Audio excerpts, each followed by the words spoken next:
నేను మీడియా ప్రతినిధులకు, ఎడిటర్లకు, బ్యూరో ఇన్ఛార్జీలకు నమస్కారం. నిజానికి నా భర్తను వర్రారవిందర్ విషయంలో పోలీసులు చట్ట విరుద్ధంగా ప్రవర్తిస్తున్నారు. దీనికి సంబంధించిన కొన్ని ఆధారాలు మీకు అందజేస్తున్నాను. నా భర్తను ఈ నెల 11వ తేదీన పోలీసులు అదుపులోకి తీసుకున్నారని స్వయంగా డీఐజీ గారే తెలిపారు. ఇది పూర్తిగా అబద్ధం. కోర్టు రిమాండ్ రిపోర్ట్లో కూడా డీఐజీ గారు ఇదే చెప్పారు. ఇది ఖచ్చితంగా పూర్తిగా అబద్ధం అండి అని నేను ఎలా చెప్పగలనని మీకు అనుమానం రావచ్చు. నేను స్వయంగా వెళ్ళి కర్నూలు జిల్లా పుట్లూరు టోల్ ప్లాజా వద్ద నా భర్త కడపకు వస్తుండగా కర్నూలు జిల్లా పుట్లూరు టోల్ ప్లాజా వద్ద AP 04BK4055 అనే కారులో వస్తుండగా పోలీసులు అడ్డుకొని అదుపులోకి తీసుకున్నారు. ఆ వీడియోలు మీ ముందు ఉంచుతున్నాను.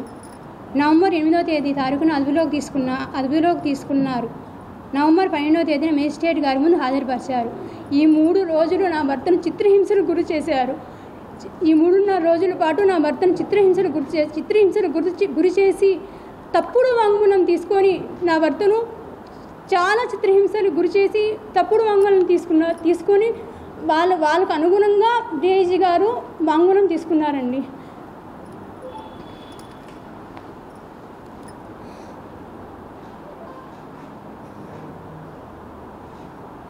ఇదే విషయాన్ని డిమాండ్ పెట్టే సమయంలో నా భర్త మేజిస్ట్రేట్ గారి ముందు కూడా తెలియజేశారు. ఆ మేజిస్ట్రేట్ గారి ముందు నా భర్త చెప్పిన విషయాలు కూడా కాపీలు కూడా మీ ముందు ఉంచుతున్నాను.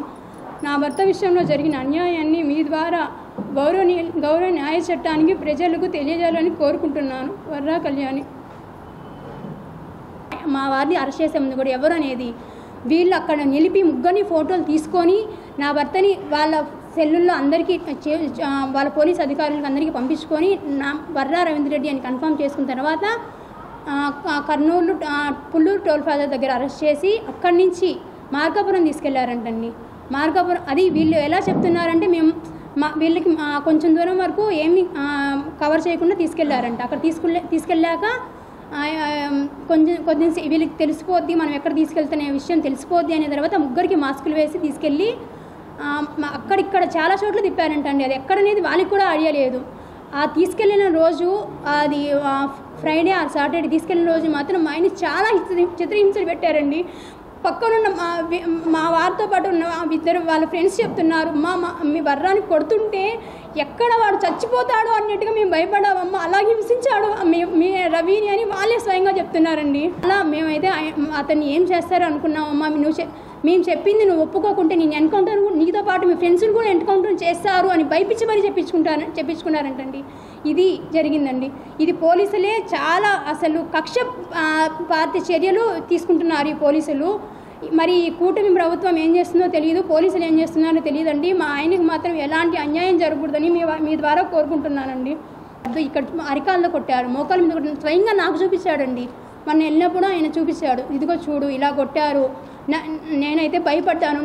ఆయన చెప్తుంటే నిజంగా అంత చిత్రహింసలు పెట్టాల్సిన అవసరం ఏమొచ్చింది ఈ పోలీసులకి అంటే పైనుంచి వీళ్ళకి వచ్చిన దాని మీద వీళ్ళు ఏమన్నా చర్యలు తీసుకుంటున్నారా, లేకుంటే మా ఆయన మీద ఈ పోలీసులకి ఇంత కక్ష ఎలా వస్తుందండి పోలీసులకి?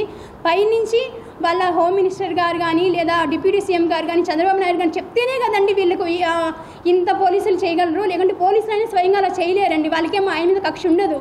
వాళ్ళ పైనుంచి వచ్చిన ప్రెషర్ వల్ల మా ఆయన చిత్రహింసలు పెడుతున్నారు కూడా. ఇప్పటికి కూడా అక్కడిక్కడ తిప్పుతున్నారండి మా ఆయన్ని. ఎక్కడ తీసుకెళ్తారో, ఎన్ని కేసులు పెడతారో ఇప్పటి నుంచి అని మాకు భయం వేస్తుందండి. ఎన్ని కేసులు పెట్టుకుంటే మీ ఫ్యామిలీ వాళ్ళని కూడా హింసిస్తాను, మీ భార్యని మీ పిల్లల్ని కూడా మేము ఏ కేసులో విరికించాలో మాకు తెలుసని పోలీసులు బెదిరించారంటండి. మహిళగా నేను చూస్తాను ఫేస్బుక్, మా ఆయన ఫ్రెండ్స్ నేను కూడా ఫాలో అవుతాను. మా ఆయన పెట్టలేదు. మా ఆయన అకౌంట్ని దాదాపు 18 ఫేక్ అకౌంట్లతో ఉదయభూషణ్ అనే అతను 18 ఫేక్ అకౌంట్లతో ఈయన ఐడి ద్వారా ఆయన ఇవన్నీ చేశాడండి. అది కూడా తెలుసు, వాళ్ళకి తెలుసు ఎవరైతే ఇలా చేశారనేది టీడీపీ ప్రభుత్వానికి కూడా తెలుసు. కానీ వాళ్ళు ఒప్పుకోరు, ఎందుకంటే ఇప్పుడు వాళ్ళ ప్రభుత్వం నడుస్తుంది కాబట్టి. ఎంత దాకా నేను వీళ్ళు ఎన్ని కేసులు ఎన్ని పెట్టుకుంటారో పెట్టుకోండి. అది మా ఆయన చేసింది తప్పు అయితే లేదండి. వాళ్ళని ప్రశ్నించడమే మా ఆయన చేసిన తప్పు, అలా ప్రశ్నించకూడదు. ఇంకా మేము లీగల్గా అయితే ఖచ్చితంగా వెళ్తామండి. ఇది తెలుసు కాబట్టి మేము లీగల్గానే వెళ్తాం. న్యాయస్థానం మీద మాకు గౌరవం ఉంది, మేము లీగల్గానే వెళ్తాం ఎంత దాకా అయినా.